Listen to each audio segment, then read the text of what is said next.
I saw an old school classmate, and when I asked what he was doing, he said he's a cook.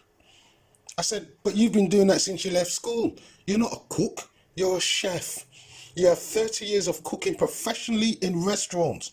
That makes you a chef, my brother. And it seems to me that, whether subconsciously, accidentally, or by design, the work that we do is given a lesser title to downgrade or diminish that what we actually do. For example, a brother working with car engines is called a mechanic. But to me, if you're an expert in engines, that makes you an engineer or a mechanical engineer. You see how the two labels carry different weight? A mechanic is a label for one group. An engineer, that has more grandeur. It has more prestige.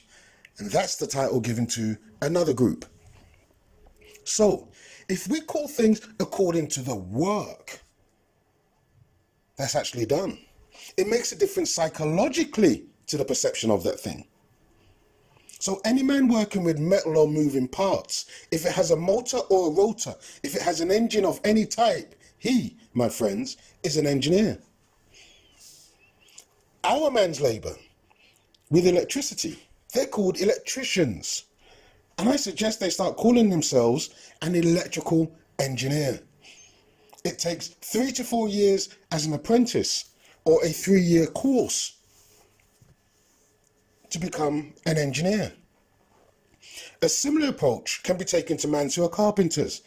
The reality is you are an expert craftsman with wood. Expert craftsmen back in the day were called masons. So you're either a wood craftsman or a wood mason. Those in the building industry who work with bricks or stone, before your skill and expertise got downgraded because we do it, they were called stonemasons. You see, the connotation, the association has shifted to downgrade and diminish the work that we do. Yet others who work with stone maintain the grand title of stonemason. You are a stonemason too. It takes between 5 to 7 years to qualify as a plumber. 7 years. A 2-year course and a 5-year apprenticeship.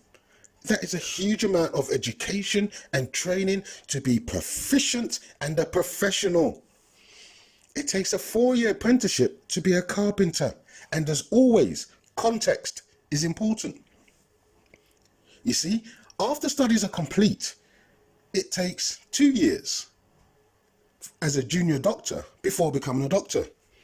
It takes 2 years training as a solicitor or accountant to become a qualified solicitor or accountant. It only takes 1 year training after studies to become a barrister. Now, all of these jobs are referred to as professions, but it takes longer and it needs more training to be an electrician, a carpenter, or a plumber. So, I ask you, which skill, which discipline should be the highest rated? The one which takes more time to train in, which requires a greater level of knowledge, proficiency, and skill? Just reflect on that for a moment, if you will. You need more training, more skill, more expertise, more aptitude, more proficiency to be an electrician, a plumber, or a carpenter than it takes to be a solicitor or a barrister. Not only do you need more expertise, you build, you create, you are more skilled. And it is mans like you who create a better world. It is you who has the skills the world needs. Without men like you, we wouldn't have had the pyramids and the great architecture of ancient Egypt. Without men like you, there wouldn't be electricity. There wouldn't be great towns. There wouldn't be sanitation or great buildings for education. I bow to all of you. I talk, but you build. You are the builders. You are the professionals. You have the greatest skills. The world cannot do without man like you. No ifs, no buts. Without you, they'd still be living in huts. Thank you for listening. Please share and subscribe. More videos coming soon.